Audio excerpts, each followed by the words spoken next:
Everybody, it's Invicta. It's time for another Eat and Run here, the Binding of Isaac Victor Repentance series. Happy Tuesday, Mosh Pit. Hope you all had a great start to your new weeks here. We did have another video crossing 3,000 likes, now putting us only 7 away, 1 week's worth of like streak goals, and we will be on the first Rebirth reaction video. Thank you all very much for all the kind messages as well. I'm still feeling a little under the weather, but I think I'm getting over the hump. I'm starting to feel a little bit better. So here's your Here's your meme of the day here, brought to you by, I'm going to say, Guitar Hiromi or Hiraimi. Title of the thread was Invicta when he wants some texture in his sandwich. And they went on to say, in episode 819 at 26 minutes and 5 seconds, as a vegetable lover, I laughed when he suggested just put a bunch of ice cubes in there as an alternative to vegetables to give a sandwich some crunch, like not adding potato chips or toasting your bread or something, but a bunch of ice. Lamau. The fact that so many of you took that literal is hilarious to me. So, I mean, just making logical, like insane logical leaps is part of the job, part of the gig, and it's just funny that people ran with it. PJ is going to be 8 Zulu Lima Mike 7 Juliet Hotel Delta. Oh, we got a beer. We're starting with Sanguine Bond and Fruity, or the Plum Flute. So is this the time? Is this the episode where Sanguine Bond finally gets its comeuppance? Finally gets its day in the sun? I don't know. Sanguine Bond is an item that we have used previously sparingly, but it is an item that can pay out huge dividends to your run.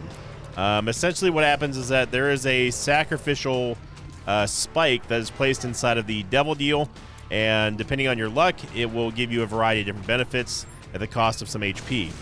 Now, obviously, this is not one of my favorite items, mainly just because I'm already giving up HP when I go into a Devil Deal. I don't want to give up more than that, especially if it's based on RNG. But the benefits that Sanguine Bond provide are actually pretty great. It's an item that people have criticized me for not basically just passing up on and just ignoring, and that's largely true, just because I don't really see a whole lot of benefit out of it. I'd rather have an item that's going to pay out for me now, rather than spending HP to get it. But if we start with it, that's something different. Speaking of starting, we're going to start here with Robo Baby, which is a fine companion. I do think that Sanguine Bond can be quite good if you're lucky. It does require a significant amount of HP, especially if you have some kind of Soul Heart generator or HP generator, where you can take advantage of multiple taps. But for the most part, you know, it is an item that you can expect to reasonably gain some benefit out of after a few taps. It's a little bit, I think it's a little unfair to assume that you're going to be able to get some kind of huge benefit out of it, like on tap 1 or tap 2. But once we get to the Devil Deal, I will show you exactly what I'm talking about, just so it makes a little bit more sense. Robo Baby, of course, is just going to have unlimited range and piercing shots, which is very good. He fires at a nice rate, and yeah, there's no fuss, no mess with him. Okay, so getting Mom's Key early on would definitely be awesome if we can manage it. Clearly, we're going to need to get a little bit. All right, fine. Clearly, we're going to need to get a little bit more help on the money front, and there's only one place that I think I know where the secret room is. It's not next to the curse room, although I need to look at this room here. It's close. This room here is the most likely culprit, not this one. Oh, actually, no, I take it back. We got Curse the Maze. Now I'm very confused. Since we got Curse the Maze, we know that it can't be there. Oh, okay. Well, this just made it obvious then. I don't know where the secret room is. I guess it is to the right of the curse room. That's interesting. We can get into the curse room for half price with a Hangman card. Let's hope that we get some red hearts here. And yes, you heard me correctly. I'm hoping that we get a red heart upgrade from our early bosses. Use the Plum Flute and just let Baby Plum go to town. And look at that, we get a nice Tears Up here and an HP upgrade, so that's pretty much the best case scenario, because not only did we get the Red Heart HP that I was hoping for, but we also get a Tears Up and Shot Speed Up, which is something that we not desperately needed, but it's nice to have. Oh, I don't know where the hell this secret room is. Fortunately, I don't think. Now, obviously, I could have used the, I could have used the bomb to bomb the donation machine, but As you all know, I'm trying to populate our donation machine back and keep it healthy and stuff. So, yeah. So, not a bad floor, though. I should have gotten the door.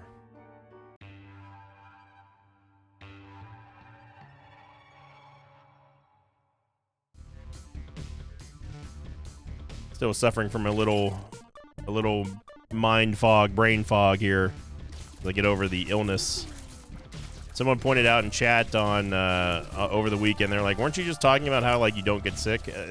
I probably did. Like, it wasn't like I wasn't being braggadocious about it. I was just saying like it has been literal years since the last time I was sick.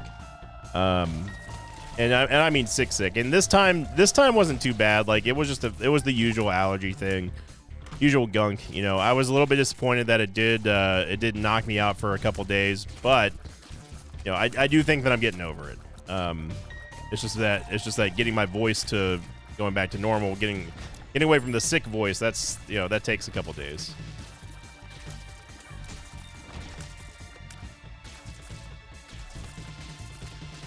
As I stated in yesterday's episode, we are going to be playing Tainted Keeper tomorrow. Or a not so wacky Wednesday, just because, like, you know, I want to try to get some money back in the donation machine. I think it's a lofty goal, but you know, I'd like to get back to like a couple bucks in there. The fact that the Twitch save file has more money than in the YouTube save file now in the donation machine is mind blowing. Like I always have to take a double take when I look at that donation machine. I'm like, what? Well, again, AB Plum just kind of do her thing, and she's absolutely wrecking these bosses. You get divorce papers. Yeah, so there's the spike that you see right there. So, as you can tell by Sanguine Bond's tooltip here, 35% chance to gain nothing, 33% chance to gain a 0.5 damage up, 15% chance to get pennies, 10% chance to get 2 black hearts, and then a 5% chance for random devil item, and 2% chance for an instantaneous Leviathan transformation. And we got money. Okay. It's not really worth us losing our red heart now. I mean, if we can get back in there, like, that's fine. Our main focus should be getting some red hearts and hopefully getting some more money. Go.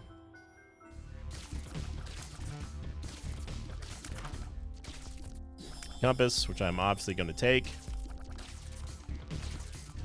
Okay, so what we could do is now this is playing really, really aggressive here, but what we could do is we could go back into the Devil Deal, play Sanguine Bond down to 1 HP, and then go into the boss trap room for some mega. I mean, that's really, really aggressive, but I like the idea of it. I was hoping that we were going to get a heart there, but we didn't. Okay, so let's see if hopefully the Devil Deal still remained open. I doubt it did, but it would be nice if it did. Did not. Well, in that case, I'm not going to go in there then.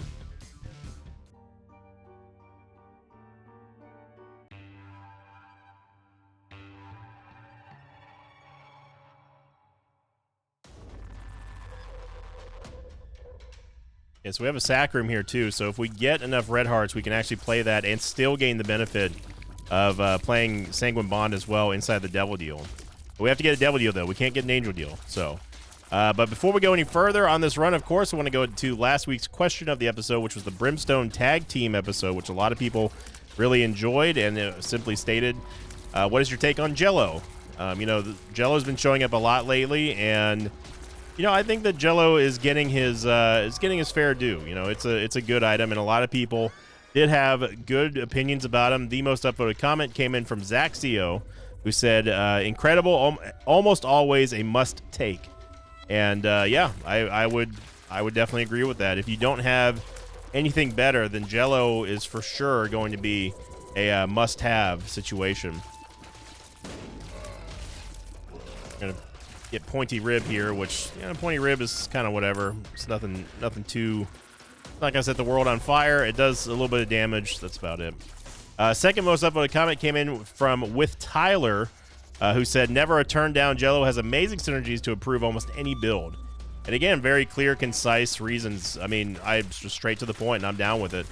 You know, Jello, if so many people can plainly state the advantages of an item in Isaac, you know it's good, right? Especially with how divisive some items can be in Isaac. And you know, it's fascinating to see the similarities of certain items versus like the paradox of other items, like, you know, very divisive, very talked about items, not items that people don't necessarily universally love, etc., etc.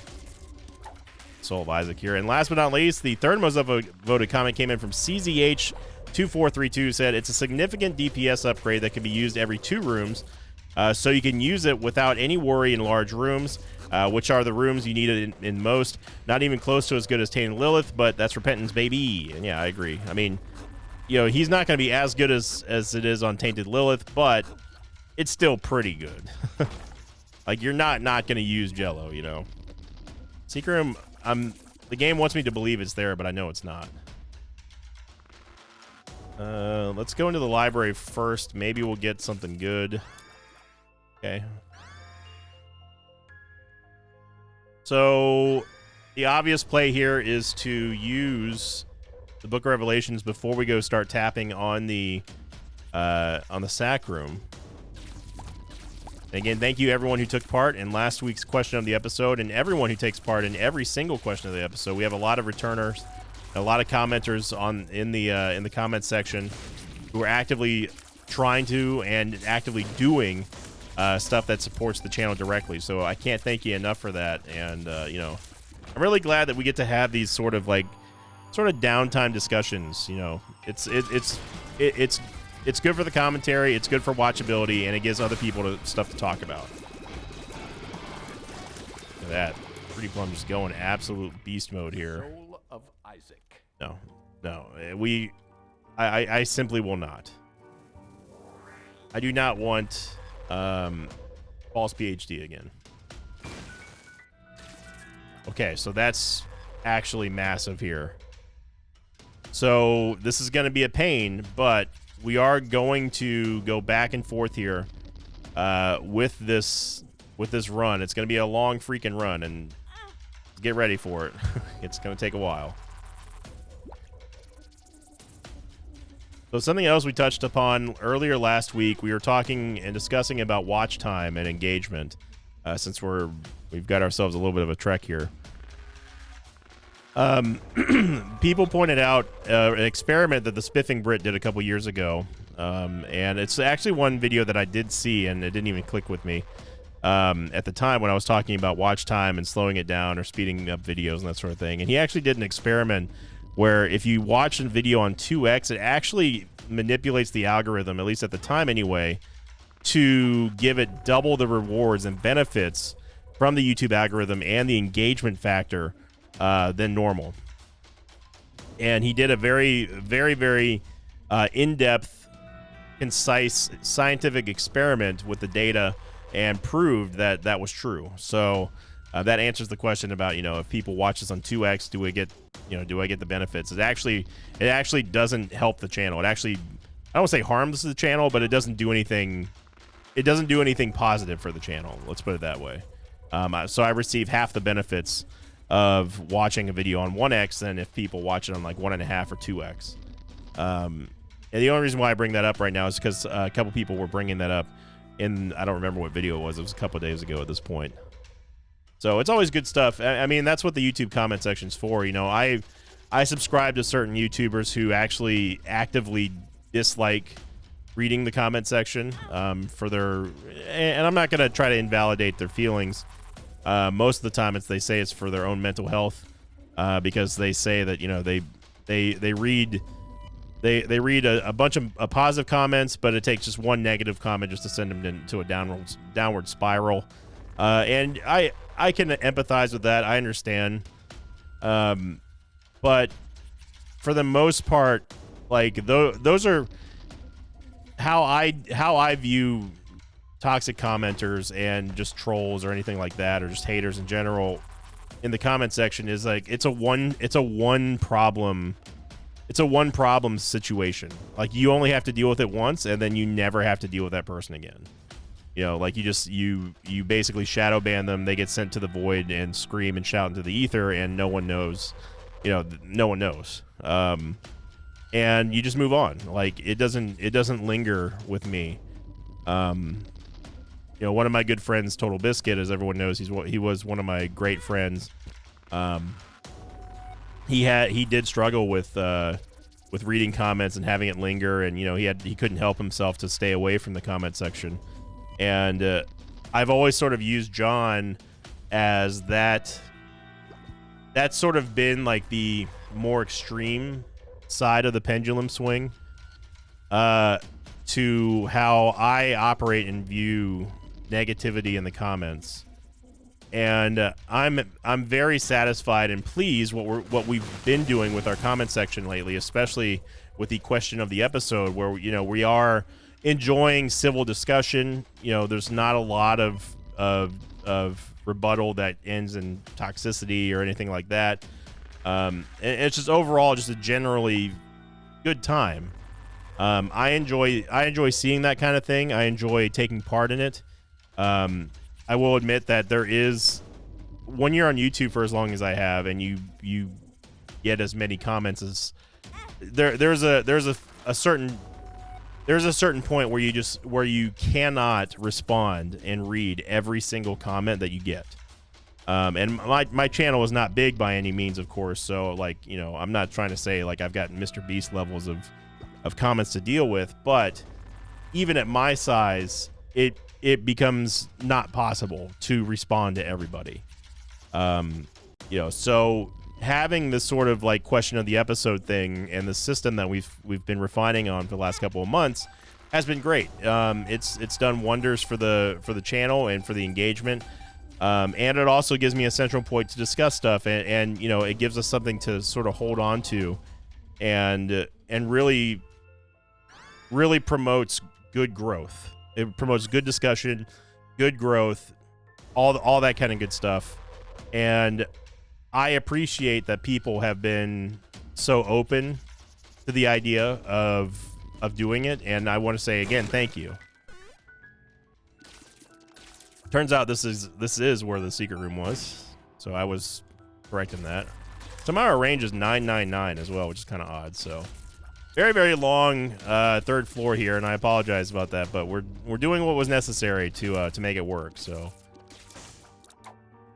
probably should have taken perfection, but oh well.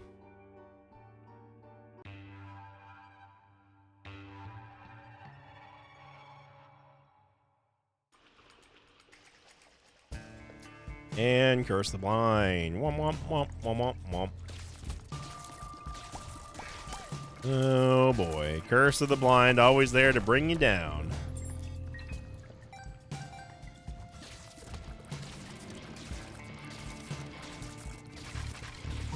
But like, I get it, like, because I used to have long talks with John. He would get super bent out of shape. Someone would say something negative or just trolly in Twitch chat or on his comments, and then I would get to hear about it afterwards for a while, because we spent a lot of time together playing Warframe. You know, he was just, I was one of the lucky few who could call him a friend. It wasn't just like an acquaintance or someone that like I occasionally spoke to only for like videos or whatever. Like we had a lot in common, he and I. And he would just get super bent out of shape over negativity. And you know, with everything that he had going on at the time, I cannot say with any certainty that I'd be able to endure what he endured for a couple years there with certain controversies, and have maybe taken the same sort of approach that he did. The Eucharist, which is gonna actually completely negate Sanguine Bond, so that's fun. We can go play the sacrifice room anyway for the hell of it.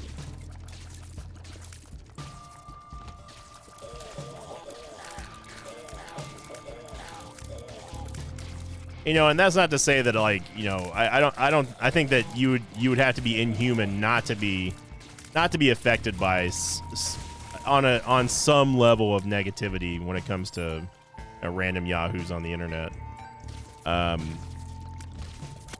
But you know, how you handle stuff is going to differ.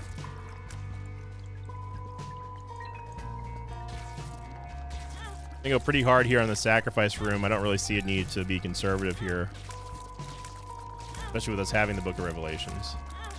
I don't really want to lose our bone heart, but I also don't feel like looking around for another red heart, so gonna be pretty lazy when it comes to that. We get a soul heart, some troll bombs. Not gonna fight Uriel. Get 30 more cents. Wow. Really hoping that we're gonna get some soul hearts out of that, but we've got a lot of money. We can go into the boss trap room now, and we get another tears up. So that's gonna max out our tier delay here.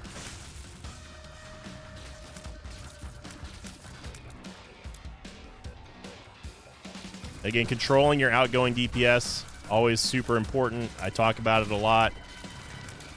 Want to make sure that you want to make sure you're in absolute total control of everything in Isaac as much as you can, including how much damage you're dealing, when you're dealing it, blah, blah, blah, blah, blah. I also go check out the shop since we're here, and maybe get a full charge or two.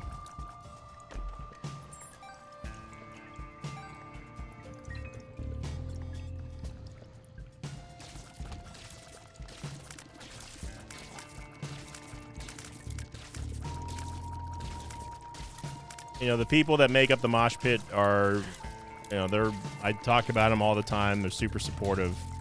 And I know that, you know, I know that I can count on people.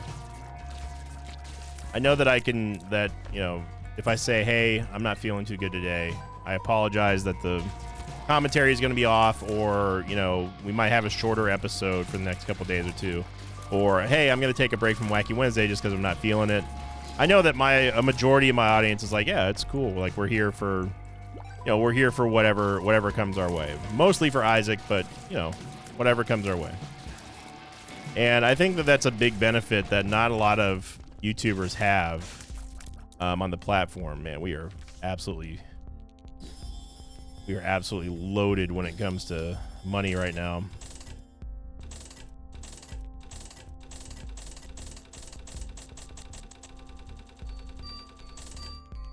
I don't know if we got to $1.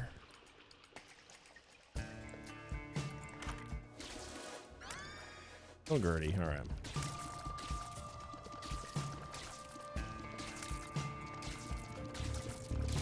But, you know, I get whenever something's going on, people don't try to pry too far. They just say, you know, hey, I hope you're doing well, man. Like, you know, if you're feeling bad or feeling down, like, Mosh Pit's got you and that sort of thing. And I know that I can count on that.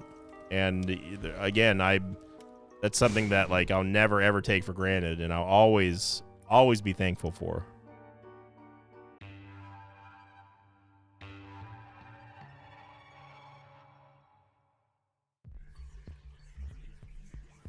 And that, of course, extends to the other avenues of support that I have with, you know, with Twitch and with Patreon. No sacrifice room. Okay. We're already maxed out on tears, so we don't really need a tears up anymore. I'll take the soul heart, though. Wow. I cannot believe that he was... Not only did that shot travel through the chest, but also managed to hit us. That's pretty incredible.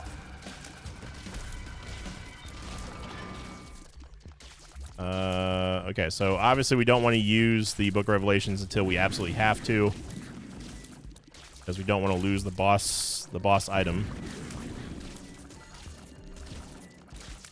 Our tears rate is rocking, but our damage is certainly not.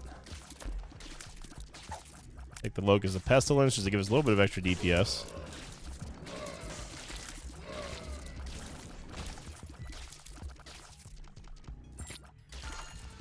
And a greed fight.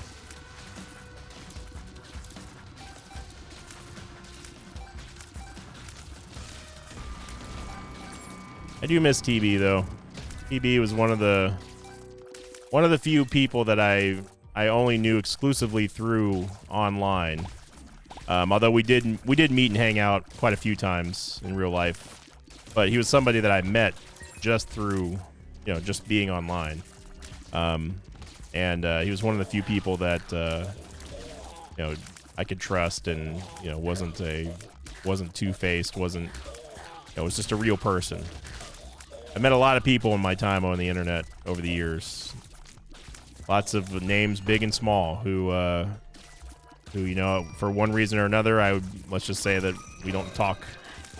I wouldn't consider them friends. Let's put it that way. You just never know who you're dealing with. But I do think that with TB, like we just had so much in common that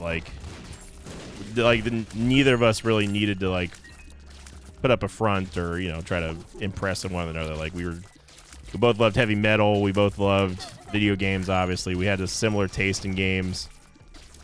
Our love of music was definitely the biggest bond that we had, though. Both of us being really heavy metal fans. There's not a whole lot of heavy metal fans that are on creators and stuff.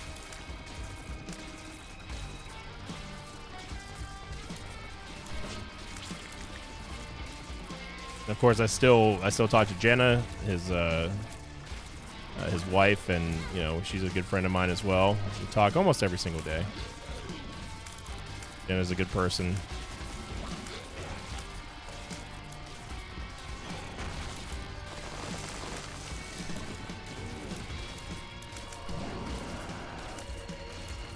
And it's so funny that Sanguine Bond got absolutely railroaded by the fact that we got. I mean, hey, look, that was a blind Eucharist. Like, you can't get mad at me. That was literally Curse the Blind Eucharist. I would not have taken it because I would have I legit wanted to play with Sanguine Bond. And unless if we get Act of Contrition, we won't be able to or not Act of Contrition, but Duality, we won't be able to get into a Devil Deal.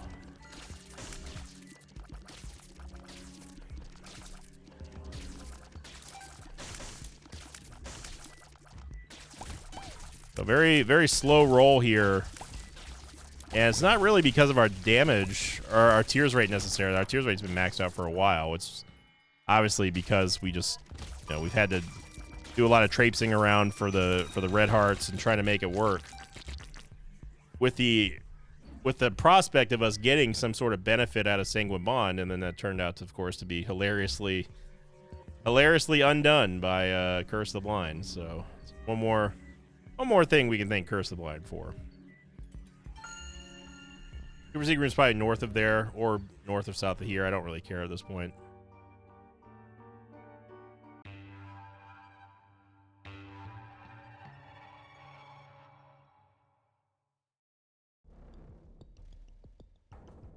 All that being said, we're not in a fantastic spot in terms of damage or survivability. We don't have a lot of HP. Although we can rectify that, of course, by using the Book of Revelations beginning now, because we don't have to worry about our boss drop being taken over from a horseman point of view. This money's gonna go pretty quick, and actually I should stop spending money here because I know that we don't have a greed fight, thanks to the presence of that mini boss. So I'll get one charge here on the Book of Revelations and stop.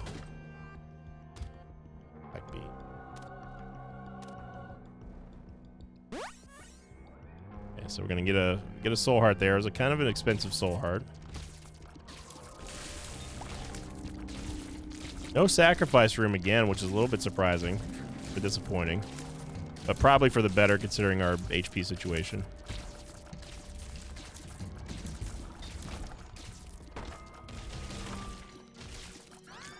Polydactyl, which doesn't really do much for us. And Mercurius does give us a much needed movement speed upgrade and allows us to skip rooms as well. The problem is that we don't really want to skip rooms now while the levels are still relatively manageable and easy because we've got the Book of Revelations, and we want to try to get as many soul hearts as possible.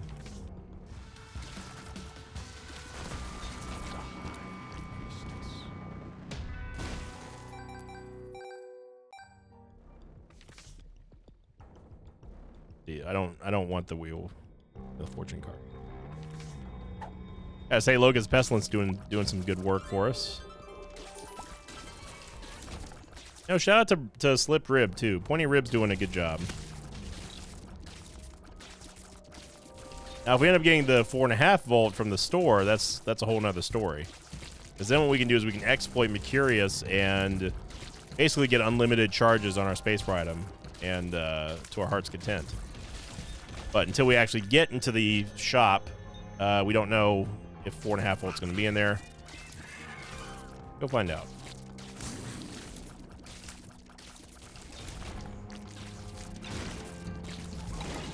A little Gertie just doing work over there. All right, so we get Red Stew, which is going to help us out with damage a little bit.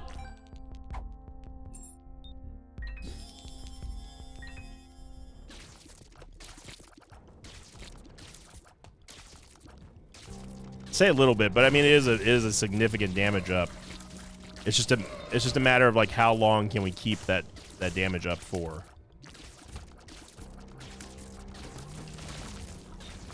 Of course, it is helped out by us killing things.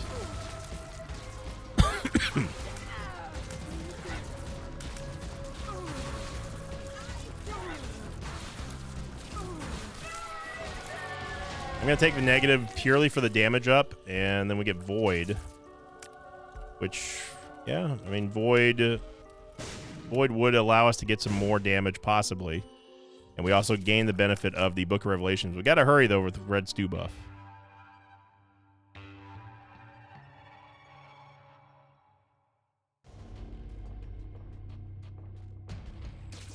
Okay, so now is when we can start to think about running through with Mercurius without having to necessarily clear rooms. We want to get a full charge on Void when possible, but we don't want to linger too much, especially if we get to rooms that are annoying or dangerous. Maintaining the Red Stew buff is going to be paramount. Like, this would be a room where I don't want to be in. Same goes for here.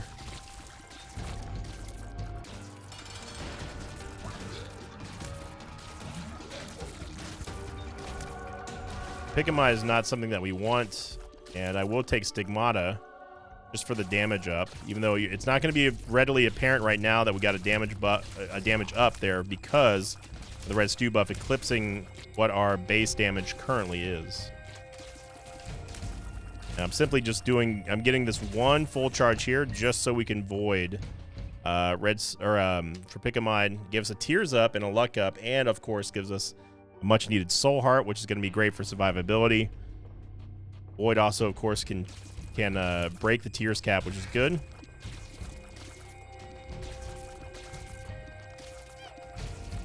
And you see here how useful the Curious is. Tinted Rock down there. We don't really need it. I wouldn't take Small Rock if we had access to it.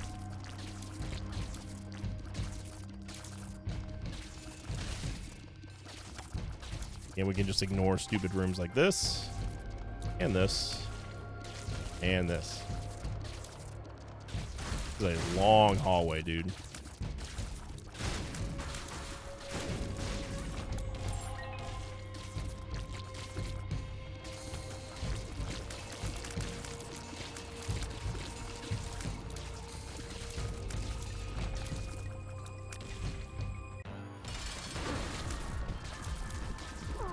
Still gaining good benefit here from Red Stew. And again, that's mostly preserved by us having Mercurius. Somehow we were actually able to make Hush. I can't believe that. Especially given how long we stayed on floor 3. We get Eden's Soul, which doesn't really benefit us that much, I'm going to be honest. I mean, yeah, it gives us 2 random items, but meh.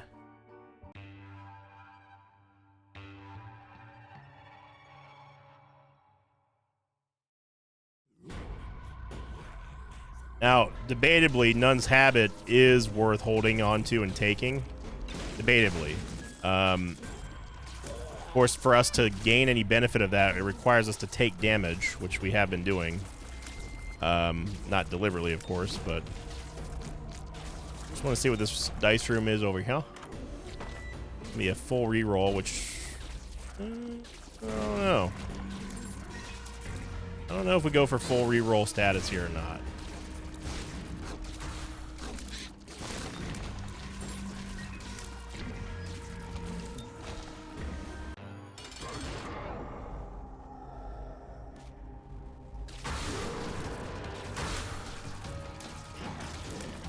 Every time we kill an enemy, by the way, it doesn't matter how big or small, we still add a little bit to the red stew buff.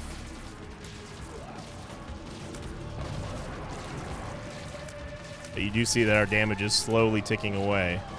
I'd say that we got a pretty good duration on it, though. I mean, it's been here since Depths 2, and we're about to be on the Dark Chest, and it's still going. That's pretty dang good.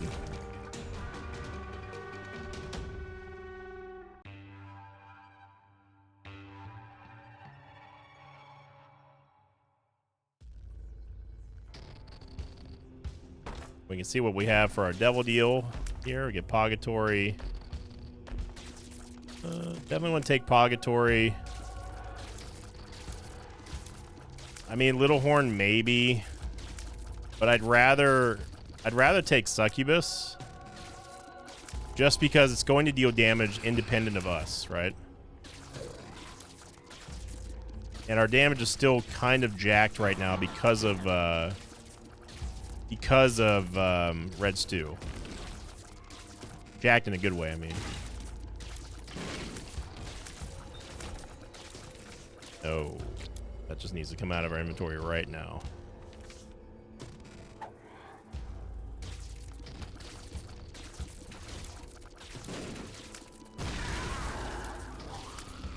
So it is unfortunate that Sanguine Bond didn't get to have its heyday in the sun, but you know, that's how the mop flops here. So overall, very interesting run. I think that we did do a great job with the sacrifice rooms and going back and forth.